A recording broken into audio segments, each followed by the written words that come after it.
bien-aimés dans le Seigneur, bien-aimés qui ne sont pas encore dans le Seigneur et toute personne qui aura l'opportunité d'écouter ce partage, bonjour et soyez le bienvenu. Le thème de notre partage de ce matin sera vraiment la suite de notre série d'explication des termes. Le terme que je vais expliquer ce matin, c'est la consommation. Je dis souvent que Satan a fait des hommes des consommateurs. Et d'où est-ce que cette idée de consommation vient, bien aimé dans le Seigneur? J'avais un ami, je ne sais pas d'où il sortait cette phrase, je ne sais pas de qui elle est. Il aimait souvent me dire cette phrase aussi, que l'ancêtre de tout acte, c'est la pensée. Donc avant de commettre quelque chose, avant que quelqu'un ne commette un acte, avant que quelqu'un ne fasse quelque chose, qu'il le veuille ou pas, il la pense d'abord. Avant de mettre son plan en exécution, avant de mettre son acte en exécution, la plupart du temps. Parce qu'il y a aussi parfois des actes que les gens font de manière irréfléchie sur le coup. Mais la plupart du temps, les actes des êtres humains sur la terre sont bien souvent pensés et réfléchis à l'avance. Donc, d'où est-ce que je vais en venir avec cela? C'est que le phénomène de la consommation, d'où est-ce qu'elle vient? Ça vient simplement du fait de ce que l'ennemi, le diable, Satan, le rusé, le serpent ancien, celui qui n'aime pas le projet que Dieu a défini dès avant la création du monde pour les hommes, qui était que les hommes, ou qui est toujours, que les hommes revêtent sa nature afin d'être au-dessus de lui, Satan, parce que, je le dis bien, un homme qui a Dieu en lui devient un Dieu pour Satan. Un homme naturel, un homme simple, n'a aucune force. Mais un homme en qui Dieu habite et qui habite en Dieu devient automatiquement Dieu pour Satan. Et le diable connaît ce projet et il ne veut pas que ce projet se réalise. C'est pourquoi il accable des hommes, comme je l'ai dit tantôt, par des modes de pensée qui ne sont pas les modes de pensée de Dieu. Parce que comme je le dis, la plupart du temps, Satan a de l'ascendance, a le dessus sur les hommes de par le fait qu'il soit esprit.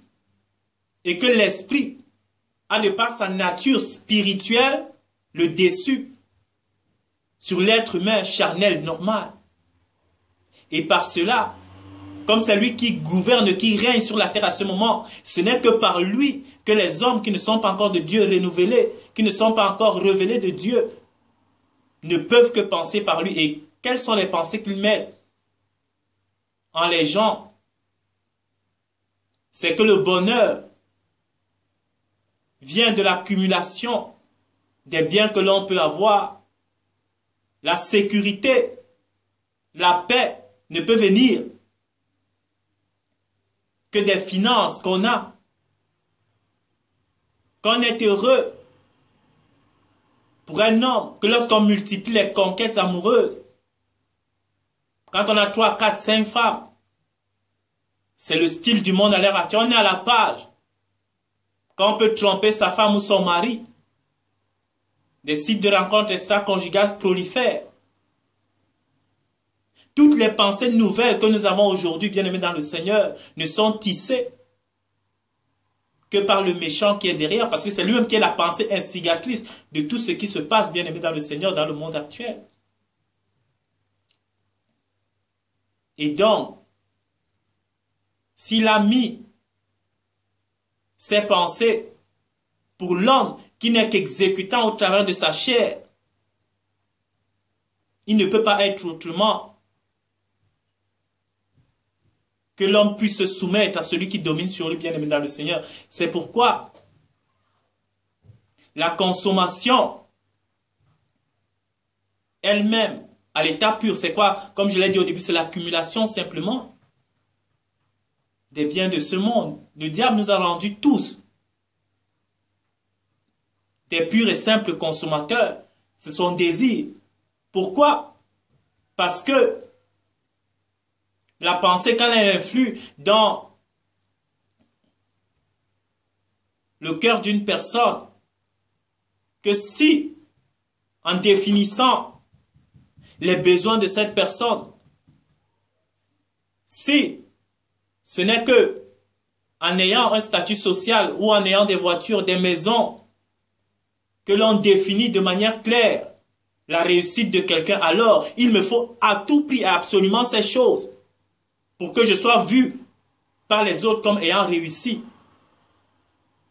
Si c'est par le mariage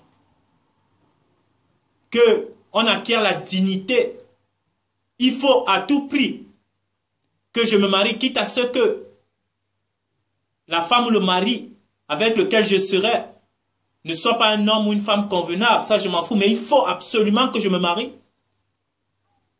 Si on définit la sagesse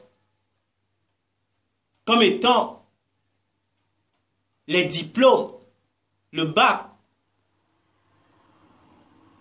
l'agrégation et tous les autres diplômes universitaires que je ne connais même pas, puisque je ne les ai pas, je n'en ai pas beaucoup, et il faut à tout prix que je les ai, même au prix de la tricherie, même au prix de n'importe quel moyen, il faut que je les aie pour que dans le monde, on sache que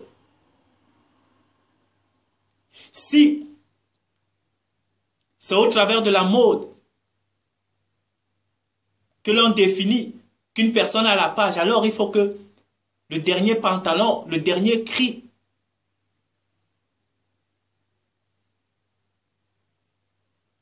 le téléphone qui est à la page, il faut que je l'ai. La dernière voiture qui est sortie, même si j'avais déjà une, qui était là, mais le nouveau modèle, il me le faut à tout prix. Quitte à ce que, comme je l'ai dit la fois passée, quitte à ce que j'aille hypothéquer, j'aille consigner mes années de vie au travers d'un prêt à la banque qui m'enverra travailler, m'épuiser pendant 20, 30, 40 ans pour pouvoir payer cette hypothèque-là. Il faut que je le fasse quand même. Même si, en remboursant ma dette, je n'aurai plus de force pour prier, pour méditer. Je n'aurai plus de temps pour moi parce que il va falloir que je bataille, je marche comme un bon esclave du système dans lequel le diable nous a mis pour pouvoir rembourser mon crédit, ma dette et délaisser Dieu de côté. Ce n'est pas très très grave, bien aimé dans le Seigneur. Donc c'est cela.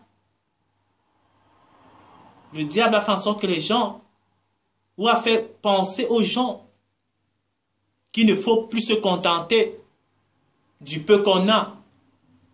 Rien qu'avoir dans le monde, il faut viser l'excellence. C'est pas mauvais de viser l'excellence, mais dans quoi?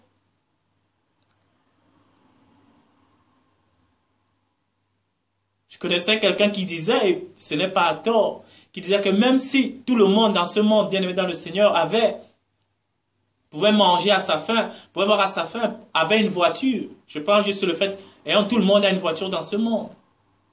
Mais juste parce qu'il y aura des gens qui se suicideraient toujours, juste parce que leur voisin, peut-être il a une petite Twingo ou une Clio, et que l'autre a une Mercedes ou une BMW, cabriolet.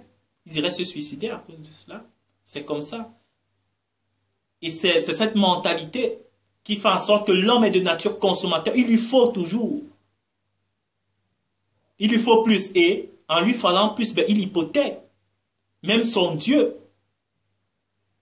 Puisqu'en étant consommateur, qu'est-ce qui devient ton Dieu? Ben, ce qui devient ton Dieu, c'est ce que tu idolâtres. Les biens que tu convoites, c'est ça qui devient ton Dieu. La Bible dit que tout le monde est esclave de ce qui a triomphé de lui. C'est comme ça. C'est là l'idée de la consommation. C'est là où la consommation nous-mêmes, c'est un très très grand prolongement, on peut s'étendre très très loin. Mais tout ça, ce n'est simplement instigé que par l'ennemi, bien-aimé dans le Seigneur. Et ce dont je parle, ne pensez pas que je m'exclus moi-même. J'y ai été longtemps. Et j'essaie maintenant par le peu de force que j'ai de commencer à comprendre des choses, de commencer à diminuer.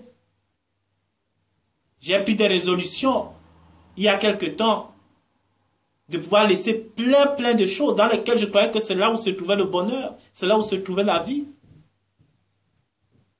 Je ne pouvais pas penser autrement. Donc, je ne jette la pierre sur personne. Mais je vous dis, c'est ça les projets de l'ennemi. Et quand on rentre, il y a beaucoup de gens, demandez-le, il y a des gens qui sont aujourd'hui en prison, il y en a qui sont morts, il y a des gens qui ont des séquelles dans leur vie aujourd'hui. Pourquoi? Parce que la consommation. Il y a des gens aujourd'hui, il n'a pas fini de toucher son argent est déjà parti. Dans je ne sais pas, dans des jeux, c'est parti dans les habits, c'est parti dans les voitures, c'est parti dans telle ou telle chose. Donc c'est ça, bien-aimé dans le Seigneur. Et ce qui est parfois difficile, c'est que le diable nous fait paraître ça comme étant naturel. C'est normal. On ne peut pas faire autrement dans le monde dans lequel nous vivons, bien-aimé dans le Seigneur. Christ lui-même, qui était le Fils de Dieu, qui venait d'en haut, l'une de ses plus grandes caractéristiques qui démontrait qu'il venait du Père, c'est qu'il n'était assujetti lui-même par rien du tout. Il n'était esclave de rien du tout, bien-aimé dans le Seigneur, ne dépendait pas des choses de ce monde. Et la preuve pour laquelle nous devons commencer à comprendre que nous sommes de Dieu, c'est quand nous nous faisons quitte de ces choses. Quand nous commençons à comprendre qu'il faut se faire quitte de ces choses, nous rentrons dans la voie. Quand nous avons l'envie en nous de nous débarrasser de ces choses, bien-aimé dans le Seigneur. De ne plus être que des consommateurs. Nous commençons à rentrer dans le plan de Dieu. Puisque tant qu'on est consommateur, bien-aimé, on sera poussé à courir vers les choses de la terre, comme j'ai dit tantôt dans la première vidéo, l'expression des choses de la terre, on sera obligé à courir vers l'argent, on sera amené à courir vers l'ascension sociale, on sera amené comment je dis ça, à s'établir dans ce monde, à régner dans ce monde-ci. On sera amené à se réaliser dans ce monde-ci, à vouloir se réaliser ici. Alors que nous ne sommes que passagers. La Bible dit que comme la fleur éclot le matin et la nuit elle se fane, ainsi est la vie de l'homme. C'est un clin d'œil. On est là aujourd'hui, demain on n'est plus là. Pourquoi se soucier et s'égosier pour ces choses? Pourquoi mettre notre âme en péril pour ces choses? La Bible dit que servir à un homme de gagner le monde entier s'il perdait son âme. Société de consommation, sortons bien aimés dans le Seigneur de ces choses. C'est ça donc, la consommation. S'il faut récapituler, elle est vraiment instaurée, instillée dans le cœur des hommes, dans les pensées des gens par Satan. Afin de les faire croire qu'il faut courir vers ces choses pour être heureux, que c'est ça même la véritable richesse. Qu'on soit chrétien ou pas, cela, je parle indépendamment de la religion, parce que comme je lui dis, on prend n'importe qui, un chrétien, un musulman, un athée, un bouddhiste, un nudiste, quelqu'un qui ne connaît même pas Dieu, on les met, on les donne la représentation, on demande c'est quoi le bonheur, c'est quoi la richesse, ils vont vous parler des mêmes choses, alors qu'ils ne sont pas soi-disant de la même religion, mais on est tous dans la même religion, la religion qui concerne le bien matériel dans laquelle le diable a attaché tout le monde. Il y a une religion universelle, c'est la recherche je ne sais pas, de son bien collectif, de son bien propre, de la satisfaction personnelle. C'est dans cette religion que Satan a attaché tous les hommes de ce monde. C'est comme ça. Et tant qu'on n'est pas encore sorti de cette religion pour appartenir à la véritable religion de Dieu, on peut dire ce qu'on est, on peut se différencier par des noms. Église apostolique de telle, église adventiste de telle, église réveillée de telle, je ne sais pas, église musulmane, je ne sais pas, n'importe quel truc, athée, hindouiste, tout ça. On se rassemble tous par le désir commun à la recherche du bien matériel, à la recherche de la satisfaction personnelle. On se rejoint tous à ce niveau. C'est comme ça. On est tous des consommateurs. Donc voilà, bien-aimés dans le Seigneur. Cherchons à sortir de cette réduction dans laquelle le diable nous a mis. Et cela ne vient que par un réveil de la conscience qui vient du Père lui-même. Sortons de cela. Et Dieu nous fera grâce. Ayez vraiment le désir, comme la Bible dit que désirez comme des petits enfants, désirent le lait maternel. Désirons, bien-aimés, sortir de ces choses. Ayez une haine. Quand vous écoutez des messages comme celui-ci, ayez une haine de ces choses, bien-aimés dans le Seigneur, qui fait en sorte que Dieu vous donnera la force de quitter ces choses, afin de vous élever, avant que Dieu vous élève à sa nature. Donc voilà, Soyez vraiment bénis. Donc, c'était le deuxième concept ici, pas concept, mais la deuxième explication de terme ici, la consommation. Les hommes sont des consommateurs. On avait déjà vu les choses de la terre. Les hommes sont des consommateurs. Donc voilà, soyez vraiment bénis. Que Dieu vous garde et merci d'avoir pris de votre temps pour écouter ce partage. À la prochaine.